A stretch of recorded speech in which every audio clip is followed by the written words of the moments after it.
Welcome to your Colorado Springs Life and Home, where real estate meets real talk and maybe a little too much coffee. Hosted by RE/MAX Properties licensed realtor, broker, and top producer Lori Thompson, a local legend who's been helping military families and civilians buy and sell homes for over 40 years. Whether you're PCSing, upsizing, downsizing, or just daydreaming, Lori's got you covered. Why? Because she's your lifetime realtor. And she actually answers her phone. Imagine that.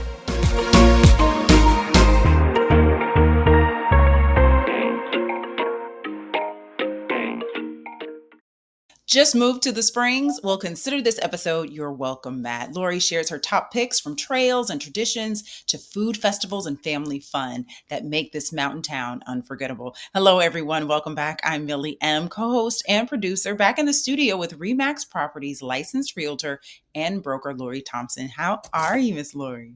Good. How are you doing today? Doing quite well. Always great to see your bright, shining and smiling face. With your love of coffee and community, I know this one's going to be a lively tour through all things Colorado Springs. Tell us, what local events or attractions should newcomers check out? I'm going to try to narrow it down to just a few because there's so many exciting things you can do here. My favorite has to be Garden of the Gods. I tell people that it's against the law to visit Colorado Springs and not go through Garden of the Gods. And you would think, okay, what's Garden of the Gods? Well, they are enormous and beautiful rock formations that were caused by the shifting of the ground, earthquakes, back when dinosaurs ruled the earth. And that park was deeded in perpetuity to the children of Colorado Springs on one condition, that they could never charge admission. So you could drive through it, you can have picnics there. You can climb the rocks, but I think you need a permit and you must have the proper gear. But they are incredible. They're absolutely beautiful. What other things can you do for free? Monday through Saturday, you can visit the Focus on the Family Visitor Center, which is a great place for kids. They have a 3-story slide, and they have all kinds of interactive activities for kids. It's almost like a miniature little Disneyland for younger kids. And of course, I like the fact that I could browse the bookstore there.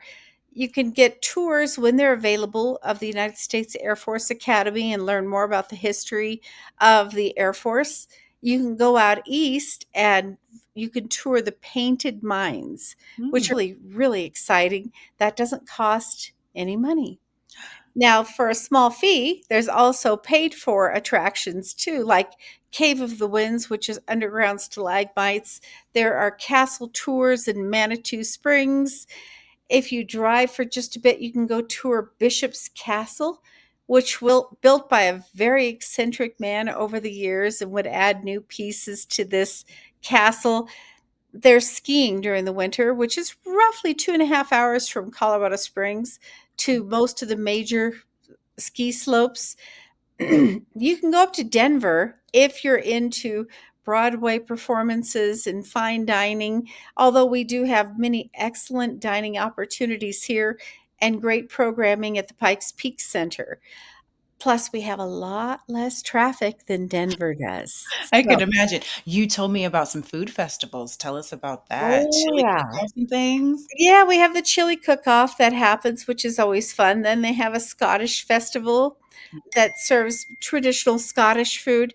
If you enjoy dressing up for Knights of the Round Table, they do have a Renaissance Festival, which is roughly 45 minutes from Colorado Springs in Larkspur, Colorado, where you can get your turkey leg and carry your sword, and nobody will look at you strange. Well, there's just so many different opportunities for fun outdoor things to do.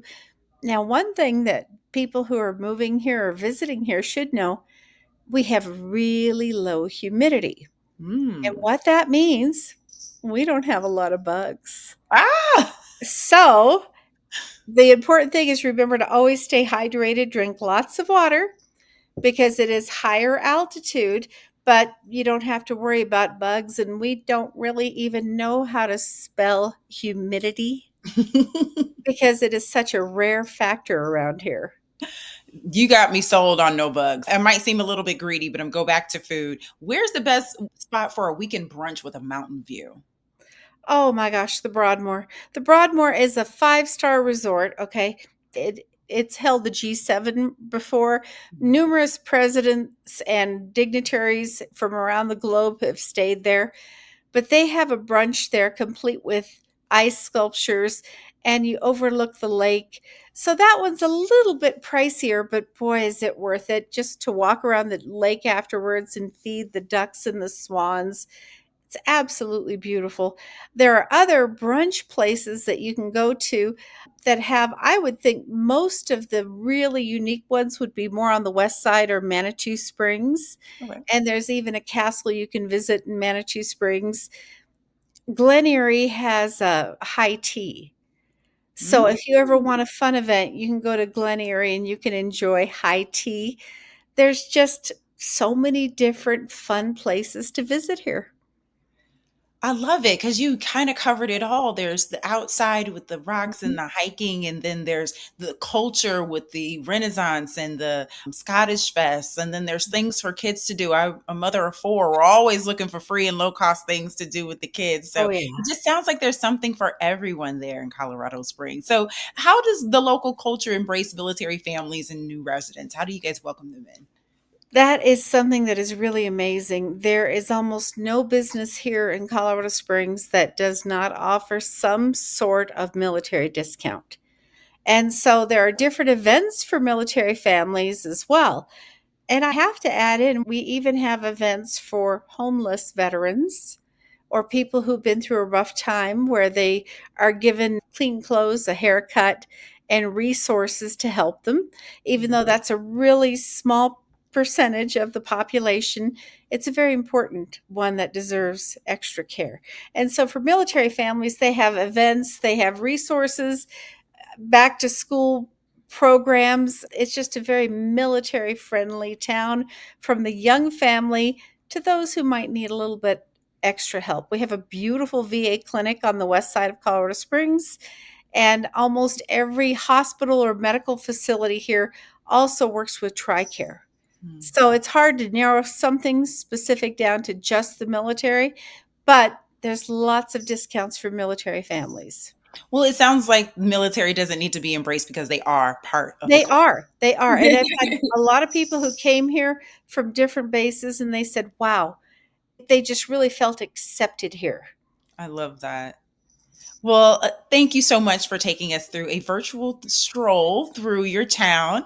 Thank you for helping every newcomer feel like they've got a front row seat. And I can't wait to experience some of the things you spoke about. See you next time. No problem. Bring those 4 kids out here. They're going to have a blast. Yep, they will. That's a wrap for this episode of Your Colorado Springs Life and Home. Got questions? Need advice? Just want to talk about interest rates and granite countertops? Call or text Lori at 719-332-1807. Yes, she'll really respond. Or visit LoriThompson.remax.com to get started with your lifetime realtor. Because when it comes to Colorado real estate, Lori doesn't just know the market, she is the market.